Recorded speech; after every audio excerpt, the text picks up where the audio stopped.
Vestige എന്ന കമ്പനിയിൽ വിജയിച്ച 4 പേരുടെ അനുഭവങ്ങൾ. സത്യം പറഞ്ഞാൽ പുറത്തുനിന്ന് ഒരുപാട് കാര്യങ്ങൾ കേൾക്കുന്ന ഒരു മേഖലയാണിത്.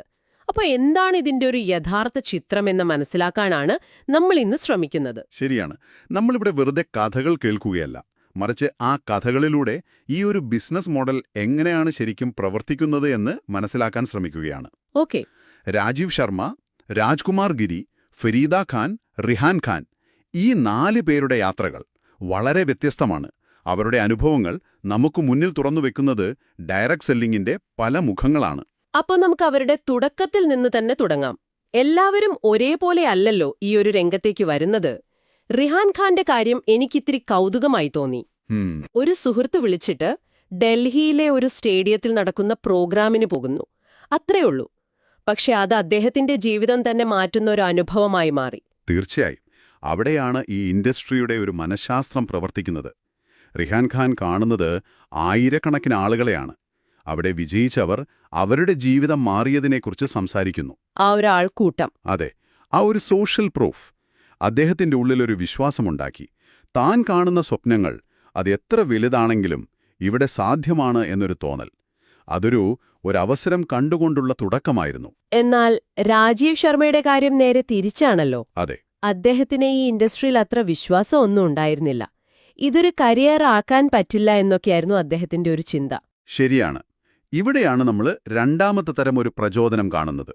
അനിവാര്യത എന്ന് പറയാം, നെസസിറ്റി.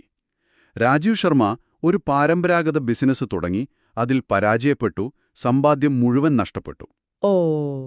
അദ്ദേഹത്തിന് മുന്നിൽ വഴികളെല്ലാം അടഞ്ഞൊരവസ്ഥയിലാണ് വെസ്റ്റീജ് എന്നൊരു ഓപ്ഷൻ വരുന്നത്.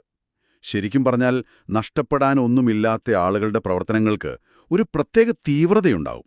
അദ്ദേഹം എടുത്തു പറയുന്നൊരു കാര്യം വെസ്റ്റീജ് മാനേജ്മെന്റുമായുള്ളൊരു മീറ്റിംഗ് ആണ്. കമ്പനി സ്ഥാപകനായ ബാലി സാറുമായി സംസാരിച്ചപ്പോൾ അദ്ദേഹത്തിന്റെ കാഴ്ചപ്പാട് മൊത്തത്തിൽ മാറിയെന്ന് പറയുന്നുണ്ട്. പക്ഷെ എനിക്കൊരു സംശയം.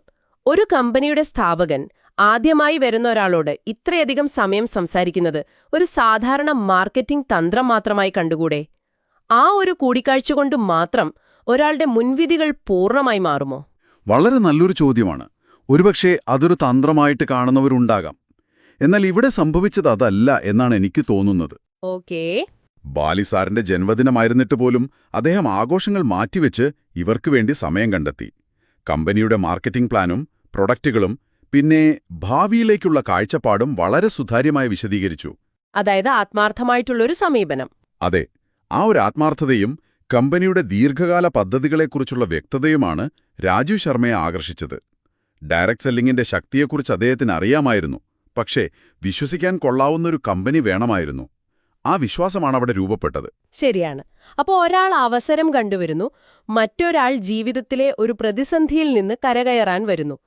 തുടക്കം എന്തുതന്നെ ആയാലും അടുത്ത ഘട്ടം പ്രവർത്തനമാണല്ലോ. അവിടെയാണ് പലരും പിന്നോട്ടു പോകുന്നത്. അതെ.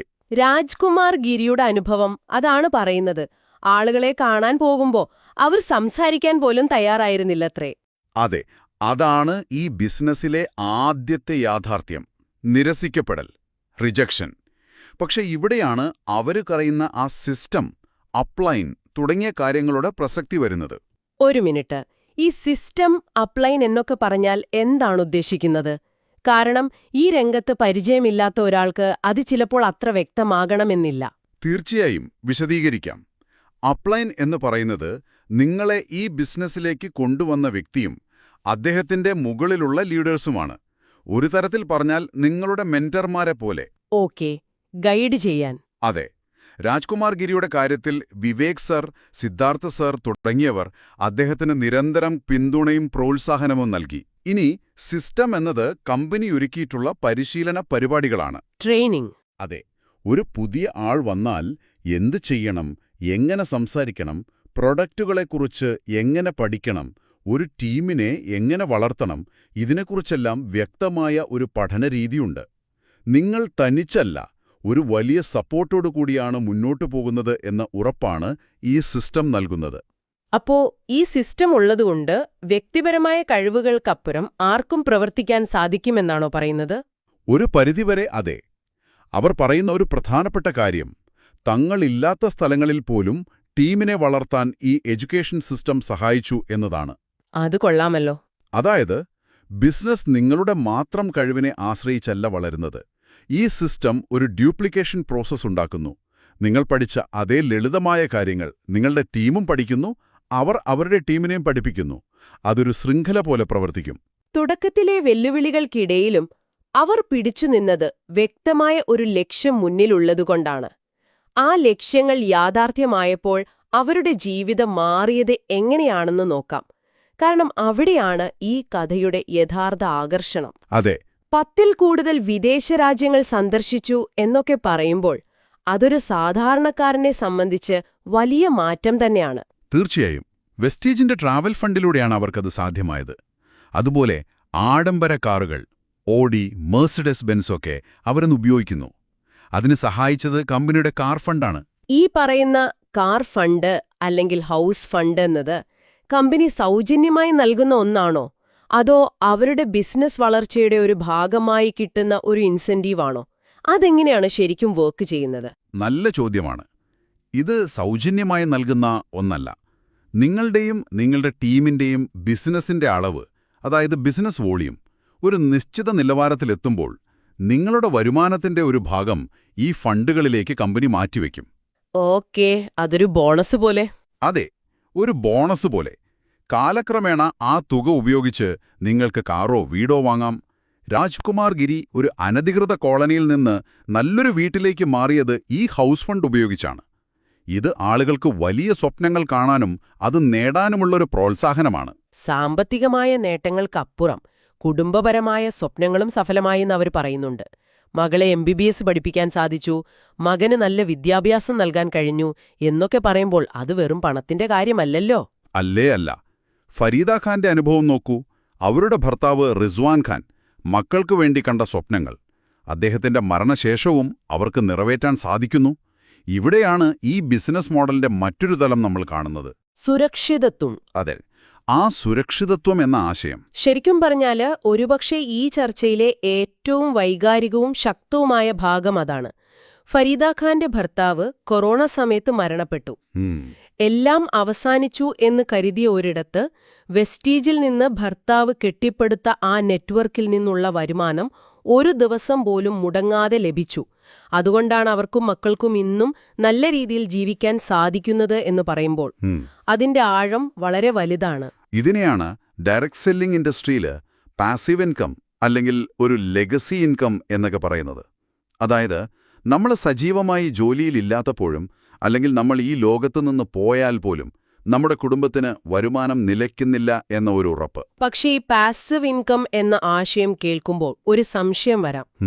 ഇത് ഒരു തരത്തിൽ പറഞ്ഞാൽ too good to be true എന്നല്ലേ തോന്നുക? ഒരാള് മരിച്ചുപോയാലും എങ്ങനെയാണ് വരുമാനം അതേപോലെ തുടരുന്നത്? പ്രായോഗികമായി അതെങ്ങനെയാണ് പ്രവർത്തിക്കുന്നത്? വളരെ പ്രസക്തമായ സംശയമാണ്. ആ വ്യക്തി ഉണ്ടാക്കിയ നെറ്റ്വർക്ക്, അതായത് അദ്ദേഹത്തിന്റെ ടീം, തുടർന്നും പ്രവർത്തിക്കുന്നുണ്ടാകും, അല്ലേ? ശരിയാണ്. അവർ ഉൽപ്പന്നങ്ങൾ വാങ്ങുകയും വിൽക്കുകയും പുതിയ ആളുകളെ ചേർക്കുകയും ചെയ്യുമ്പോൾ ബിസിനസ് നടക്കുന്നു. ആ ബിസിനസ്സിൽ നിന്നുള്ള ഒരു വിഹിതമാണ് കുടുംബത്തിന് ലഭിക്കുന്നത്. തീർച്ചയായും ആ ടീമിനെ നിലനിർത്താനും വളർത്താനും കമ്പനിയുടെ സിസ്റ്റവും അപ്ലൈൻ ലീഡേഴ്സും സഹായിക്കും. വരുമാനം അതേപോലെ തുടരണമെങ്കിൽ നെറ്റ്വർക്ക് സജീവമായിരിക്കണം. ഓക്കേ, അപ്പൊ ടീം ആക്റ്റീവ് ആയിരിക്കണം. അതെ. റിഹാൻ ഖാനും സമാനമായ അനുഭവം പങ്കുവയ്ക്കുന്നുണ്ടല്ലോ. അദ്ദേഹത്തെ ഈ രംഗത്തേക്ക് കൊണ്ടുവന്ന സഹോദരൻ ഇന്ന് ജീവിച്ചിരിപ്പില്ല, പക്ഷേ അദ്ദേഹത്തിന്റെ കുടുംബത്തിന് ഇന്നും വരുമാനം ലഭിക്കുന്നു. ഇതൊരു സാധാരണ ജോലിയിലോ ബിസിനസ്സിലോ സങ്കല്പിക്കാൻ പോലും പ്രയാസമാണ്. ഇത്രയൊക്കെ നേട്ടങ്ങളും സുരക്ഷിതത്വവും ഉണ്ടെന്ന് പറയുമ്പോഴും ഈ ഇൻഡസ്ട്രിയെക്കുറിച്ച് പുറത്ത് ഒരുപാട് വിമർശനങ്ങളുണ്ട്. ഇതൊരു തട്ടിപ്പാണ്, മണി ചെയിനാണ്, ഇവിടെ ചേരുന്ന ഭൂരിഭാഗം പേരും പരാജയപ്പെടുന്നു എന്നൊക്കെ. ശരിയാണ്. ആ വിമർശനങ്ങളിൽ കഴമ്പുമുണ്ട്. അതിനവർ നൽകുന്ന മറുപടി വളരെ പ്രായോഗികമാണ്. ഏത് രംഗത്തും വിജയിക്കാൻ സമയവും സമർപ്പണവും വേണം. ഒരു ഡോക്ടറാകാൻ 5 വർഷം പഠിക്കണം, ഒരു എഞ്ചിനീയർ ആകാനും വർഷങ്ങൾ വേണം. പക്ഷേ ഡയറക്ട് സെല്ലിംഗിൽ വരുമ്പോൾ പലരും കരുതുന്നതെന്താ, ഒരു രാത്രി കൊണ്ട് കോടീശ്വരനാകാമെന്നാണ്. ആ ഒരു ചിന്താഗതിയാണ് പലപ്പോഴും പരാജയത്തിന് കാരണം. പക്ഷേ ഒരു മിനിറ്റ്, ഈ ഇൻഡസ്ട്രിയിൽ പരാജയപ്പെടുന്നവരുടെ എണ്ണം വിജയിക്കുന്നവരെക്കാൾ വളരെ കൂടുതലാണെന്നാണല്ലോ കണക്കുകൾ കാണിക്കുന്നത്. അപ്പോ ഈ 4 പേരുടെ അനുഭവം ഒരു വിധിവിലക്കല്ല. എന്തുകൊണ്ടാണ് ഭൂരിഭാഗം പേർക്കും ഇത് സാധിക്കാതെ പോകുന്നത്? വളരെ പ്രധാനപ്പെട്ടൊരു ചോദ്യമാണത്. ഇതൊരു വിധിവിലക്ക് എന്ന് പറയുന്നതിനേക്കാൾ ശരിയായ രീതിയിൽ പ്രവർത്തിച്ചതിന്റെ ഫലം എന്ന് പറയുന്നതാകും ശരി. ഓക്കെ. പരാജയപ്പെടുന്നതിന് പല കാരണങ്ങളുണ്ട്. 1, തെറ്റായ പ്രതീക്ഷകളോടെ വരുന്നത്. 2, നേരത്തെ പറഞ്ഞ ആ സിസ്റ്റത്തെ പിന്തുടരാതെ സ്വന്തം ഇഷ്ടത്തിന് പ്രവർത്തിക്കാൻ ശ്രമിക്കുന്നത്. 3, ആദ്യത്തെ കുറച്ച് നിരാകരണങ്ങൾ വരുമ്പോൾ തന്നെ പിന്മാറുന്നത്. മടുത്തുപോകുന്നത്. അതെ. 4മത്തേതും പ്രധാനപ്പെട്ടതുമായ കാരണം തെറ്റായ കമ്പനികൾ തിരഞ്ഞെടുക്കുന്നതാണ്. പെട്ടെന്ന് തുടങ്ങി പെട്ടെന്ന് പൂട്ടുന്ന ഒരുപാട് കമ്പനികളുണ്ട്. അപ്പോ ഒരു ശരിയായ കമ്പനി തിരഞ്ഞെടുക്കുന്നതിൽ വലിയ കാര്യമുണ്ടല്ലേ? തീർച്ചയായും. വെസ്റ്റീജിന് 20 വർഷത്തെ പ്രവർത്തന പാരമ്പര്യമുണ്ട് എന്നത് അവരൊരു പ്രധാന ഘടകമായി പറയുന്നു. ഇന്ത്യയിൽ ഇത്രയും കാലം വിജയകരമായി നിലനിന്ന കമ്പനികൾ വളരെ കുറവാണ്. ആ ഒരു സ്ഥിരതയും വിശ്വാസ്യതയുമാണ് ശരിയായൊരു പ്ലാറ്റ്ഫോം തിരഞ്ഞെടുക്കുന്നതിന്റെ പ്രാധാന്യം കാണിക്കുന്നത്. അപ്പോ വിജയിച്ച 4 പേരും പറയുന്നതെന്താണ്? അവർ പറയുന്നത് വളരെ സിമ്പിളാണ്. നിങ്ങൾ ഈ ബിസിനസ്സിനെ ഒരു യഥാർത്ഥ കരിയറായി കാണുക, പഠിക്കാൻ തയ്യാറാകുക, പിന്നെ ഒരു 3 മുതൽ 5 വർഷം വരെ പ്രതിബദ്ധതയോടെ പ്രവർത്തിക്കാൻ തയ്യാറാകുക. അങ്ങനെയാണെങ്കിൽ വിജയം ഉറപ്പാണ് എന്നാണ്. അപ്പോ നമ്മൾ ഇന്ന് കേട്ട അനുഭവങ്ങൾ വെച്ച് നോക്കുമ്പോ ഡയറക്റ്റ് സെല്ലിംഗ് എന്നത് വലിയ സ്വപ്നങ്ങളുള്ള സാധാരണക്കാർക്ക് ഒരു മികച്ച സിസ്റ്റത്തിന്റെ പിന്തുണയോടെ അസാധാരണമായ വിജയം നേടാൻ സഹായിക്കുന്ന ഒരു ലളിതമായ മാർഗമാണ് എന്ന് പറയാം. തീർച്ചയായും. സാമ്പത്തിക വളർച്ച, ജീവിതശൈലിയിലെ മാറ്റങ്ങൾ, എല്ലാറ്റിനുമുപരി തലമുറകൾക്കുള്ള ഒരു സുരക്ഷിതത്വം, ഇതൊക്കെയാണ് ഇതിന്റെ പ്രധാന ആകർഷണങ്ങൾ. അതെ. അവസാനം അവരെല്ലാവരും പറയുന്നൊരു കാര്യമുണ്ട്. ചിന്തിച്ച് സമയം കളയാതെ ഈ അവസരത്തെ ഒരു കരിയറായി കണ്ട് പ്രവർത്തിക്കാൻ തുടങ്ങുക. കാരണം നിങ്ങളെ സഹായിക്കാൻ ഒരു കമ്പനിയും ഒരു മാനേജ്മെന്റും ഒരു വലിയ സിസ്റ്റവും തയ്യാറായി നിൽക്കുന്നുണ്ട്. ഈ ചർച്ചയുടെ അവസാനം നിങ്ങൾക്ക് ചിന്തിക്കാൻ ഒരു കാര്യം തരാം.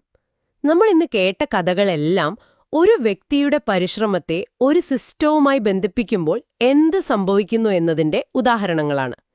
നമ്മുടെ ഏതൊരു കരിയറിലും വ്യക്തിപരമായ സ്വപ്നങ്ങളെ പിന്തുണയ്ക്കുകയും വളർത്തുകയും ചെയ്യുന്ന ഒരു സിസ്റ്റത്തിന് എത്രത്തോളം പ്രാധാന്യമുണ്ട്? അങ്ങനെ ഒരു സിസ്റ്റത്തോട് പൂർണ്ണമായി സഹകരിക്കാൻ നമുക്ക് എത്രത്തോളം സാധിക്കും?